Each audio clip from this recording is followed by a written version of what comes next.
Leader Rahul Gandhi 4 सितंबर को इंतखाबी मुहिम के लिए जम्मू कश्मीर का दौरा करने वाले हैं। अपोजिशन लीडर का अनंतनाग के डूरू असेंबली हलके के दौरे का प्रोग्राम है।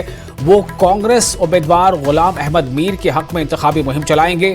राहुल एक जलसे आम से भी खिताब करेंगे और गुलाम नबी आजाद की जानिब से इंतखाबी मुहिम से दूर रहने के फैसले के बाद डीपीएपी के रहनुमाओं में खासी बेचैनी पाई जाती है, खास तौर पर उन लोगों में जो असेंबली का इलेक्शन लड़ रहे हैं। गुज़िश्ता रोज साबिक एडवोकेट जनरल असलम कौनी समेत डेमोक्रेटिक प्रोग्रेसिव आजाद पार्टी के 4 उम्मीदवारों ने अपने कागजात नामजदगी वापस ले लिए। इन्होंने जम्मू डिवीजन के 8 नशिस्तों के लिए 18 सितंबर को होने वाले असेंबली इंतखाबात के पहले मरहले के लिए उम्मीदवारों की वापसी के आखिरी दिन अपने कागजात नामजदगी वापस ले लिए। डीपीएपी के बहुत से रहनुमा मुबैना तौर पर बहाली के लिए कांग्रेस से रुजू कर रहे हैं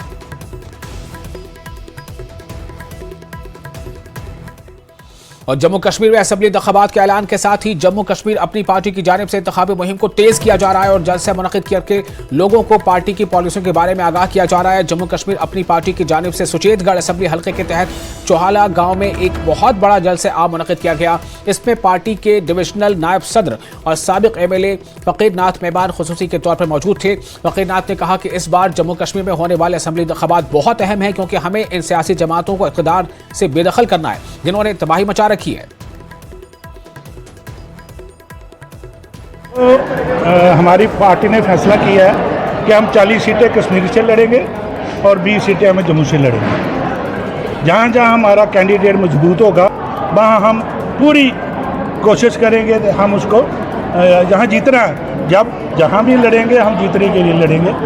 तो पार्टी का हम जोरों शोरों से काम, जैसे आज आपने देखी मीटिंग, बहुत अच्छी मीटिंग थी। ये महंगाई इतनी बड़ी है, बेरोजगारी इतनी है, स्टेट सबसे बड़ा स्टेटहुड का मसला है, हमने स्टेटहुड लेनी है। ये गैस या बिजली हम फ्री देंगे, 500 यूनिट सर्दी में देंगे हम कश्मीर में और 500 यूनिट जहाँ हम जम्मू में फ्री देंगे।